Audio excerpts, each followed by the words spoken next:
नमस्कार, स्वागत है आपका। प्रदेश का प्रश्न देख रहे हैं आप। मैं हूं आपके साथ ऋतु सिंह। अब चलिए शुरुआत करते हैं। इंदौर के एमजीएम कॉलेज से पास नर्सिंग छात्राओं को वादों के हिसाब से नौकरी नहीं मिल रही, न ही इन्हें बॉन्ड से छूट दी जा रही है। यानी कह सकते हैं कि सरकार न नौकरी दे रही है और न ही दूसरी जगह नौकरी करने दे रही है। नौकरी के इंतजार में इन छात्राओं ने 2 साल गुजार दिए हैं।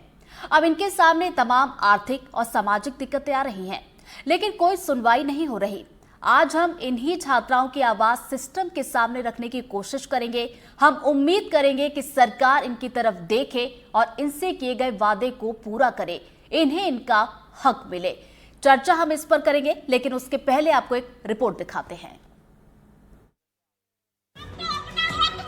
नहीं किसी से भीख मांगते, अधिकार चाहिए, लिखित में आदेश चाहिए। ये सिर्फ एक प्रदर्शन नहीं, ये उस वादे की टूटती उम्मीद है जो सरकार ने अपने ही भविष्य से किया था। ये नर्सिंग की वो छात्राएं हैं जिन्होंने पढ़ाई पूरी की, बॉन्ड साइन किया, सरकार के कहे अनुसार काम करने को तैयार हैं, लेकिन अब सरकार चुप है और ये सड़क पर। इंदौर के एमजीएम कॉलेज की इन छात्राओं के सपनों को आज इलाज की जरूरत है। नहीं किसी से भीख मांगते, हमें हमारा अधिकार चाहिए, लिखित में आदेश चाहिए। 2018 में 130 छात्राओं को दाखिला मिला। सरकार ने कहा पढ़ो, पास हो जाओ, फिर सरकारी अस्पताल में नौकरी तुम्हारी। और ये कहकर सरकार ने उनसे बॉन्ड साइन करवा लिया, नौकरी नहीं की तो 2 लाख का जुर्माना भरो। अब 2025 चल रहा है और आज तक केवल 9 छात्राओं को नौकरी मिली है। बाकी 121 सरकारी दफ्तरों की चौखट को चप्पल की तरह घिस रही हैं। तरफ इनकी उम्मीदें थी कि आगे चल के इनको सरकारी नौकरी मिलेगी। जो बॉन्ड है उसके हिसाब से जो इनके बैच के लोग हैं उनको आगे चल के कहीं ना कहीं किसी सेक्टर जो इनके एमजीएम कॉलेज के जितने भी हॉस्पिटल है वहाँ पे जॉब मिलना बताया गया था, पर अभी तक जो है जॉब्स इनको नहीं मिली है, जिस वजह से ये लोग परेशान हैं और इतने परेशान हो चुके हैं, मेंटली इतने जो है उनको टॉर्चर मिल चुका है कि वो मजबूर हो चुके हैं यहाँ पे आके धरना प्रदर्शन करने के लिए, अपनी मांगों को पूरी करने के लिए। और उनका कहना है कि अगर उनकी मांगें नहीं पूरी की जाती हैं तो इसी तरीके से यहाँ पे बैठ के वो धरना प्रदर्शन करेंगे। न सरकार नौकरी दे रही है, न इनका बॉन्ड खत्म कर रही है। सरकारी वादों की स्याही सूख गई है और लड़कियों के धैर्य की स्याही भी अब खत्म होने को है। धरने पर बैठी इस माँ की गोद में 8 महीने का बेटा और आंखों में टूटा हुआ सपना है। सुनीता को नर्स बनने की उम्मीद अब तानों की मरीज बन गई है।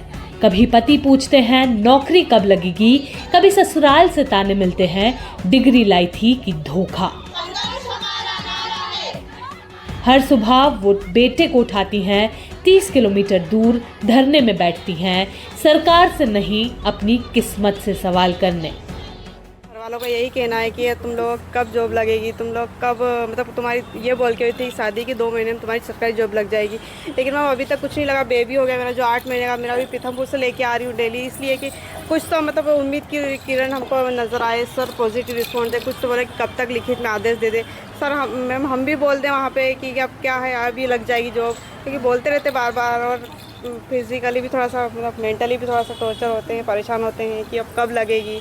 कभी काफ़ी सालों से बैठे हैं घर पे तो वो भी अच्छा नहीं लगता, हमको भी खुद को अंदर ही अंदर घुटन सी भी लगती है कि अब तक जॉब नहीं लगी। ऐसा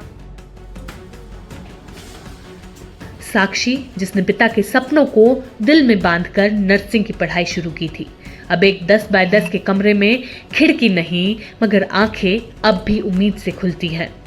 दीवारों पर चिपकी फॉर्मूलों की पर्चियां कहती है कभी तो आएगी वो नौकरी जिस पर लिखा है सरकारी। मगर वक्त कहता है तुम्हारा सपना अब फाइलों के डस्टबिन में पड़ा है। जैसे ही सेशन कंप्लीट हुआ तो हमें रूम लेके रहना पड़ रहा है और अभी तक हमारी जॉब का कोई भी ऐसा क्लू नहीं है कि हमारी जॉब हमारे पास आ जाएगी। लास्ट 2 ईयर से हम वेट कर रहे हैं, प्रशासन के पास जा रहे हैं, वेट कर रहे हैं कि हमारी जॉब मिल जाएगी हमें, बट हमें मिल नहीं रही है। और ऐसा नहीं है कि हम एफ़र्ट नहीं कर रहे हैं, हम एफ़र्ट भी अपने साइड से पूरी कर रहे हैं।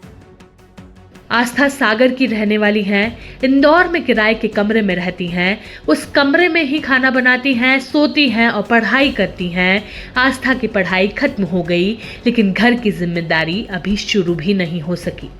पिता नहीं है, माँ की आंखों में भरोसे की नमी है और भाई के स्कूल बैग में बहन का संघर्ष। उसके चूल्हे पर सिर्फ खाना नहीं, एक बेटी का भविष्य पक रहा है, पर सरकार के अफसर शायद नमक भूल गए हैं। जब हमारा एडमिशन हुआ था, हमसे इनने बॉन्ड भराया गया था कि हमें यहाँ पे सरकारी नौकरी दी जाएगी, यदि हम सरकारी नौकरी नहीं करेंगे तो ये हमसे उसके उल्टे पैसे लेंगे। लेकिन सरकार खुद ही अपने रूल्स और रेगुलेशंस पे नहीं कायम है और आज से हमें 2 साल हो चुके हैं। हम किन परिस्थितियों से जूझ रहे हैं ये हमें ही पता है और हमें अभी तक कोई भी नियुक्ति के बारे में कोई भी आदेश नहीं आया है। एनडीटीवी ने लगातार नर्सिंग घोटाले का मुद्दा उठाया था, जिसके बाद विपक्ष ने सदन में आरोप लगाया कि मध्य प्रदेश देश में एकमात्र राज्य है जहां 2020 से 2024 के बीच एक भी नर्सिंग छात्र ग्रेजुएट नहीं हो पाया। हमारा प्रदेश का कितना बड़ा दुर्भाग्य है सभापति महोदय कि पूरे देश में एकमात्र मध्य प्रदेश है जहां 2019 से लेकर आज तक एक भी नर्सिंग छात्र ग्रेजुएट नहीं कर पाया। 2019 से लेकर 2025 तक एक भी नर्सिंग छात्र को 6 साल में डिग्री नहीं मिली है। ये सच्चाई मध्य प्रदेश की है और हम सब कुछ बात का एहसास होना चाहिए कि जितना बड़ा महत्व डॉक्टर्स का होता है उतना ही बड़ा महत्व एक नर्सिंग स्टाफ का होता है। ये हालात तब हैं जब स्वास्थ्य के कई मानकों पर मध्य प्रदेश पिछड़ा है। नर्सिंग स्टाफ तो कम है ही, राज्य में डॉक्टरों की भी बहुत कमी है।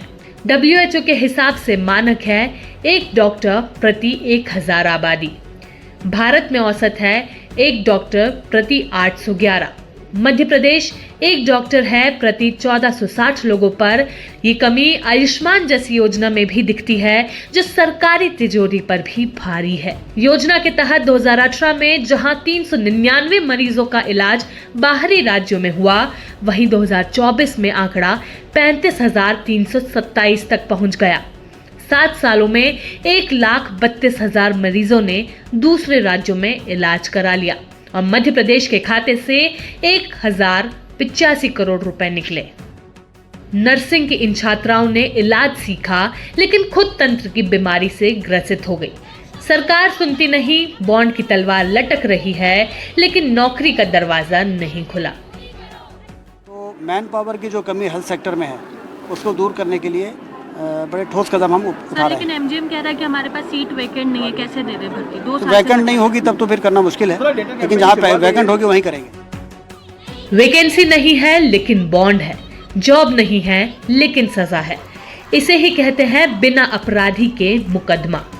सरकार कहती है व्यवस्था ठीक होगी, लेकिन कब ये पता नहीं। सरकारी परीक्षा जिसके नतीजों में कभी जिम्मेदारी मिला करती थी, अब केवल आश्वासन की सूची जारी होती है। सालों से चल रहे नर्सिंग घोटाले में ना जाने कितने छात्रों के सपने सूली चढ़ चुके हैं। ये छात्राएं भी रोज इस आस में आकर एमजीएम के बाहर धरना दे रही हैं कि शायद इनकी आवाज से जिम्मेदारों की नींद खुल जाए और उनके भविष्य को दिशा मिल जाए। अब देखना ये होगा कि सरकार इनकी आवाज सुनती है या फिर नजरअंदाज करती है।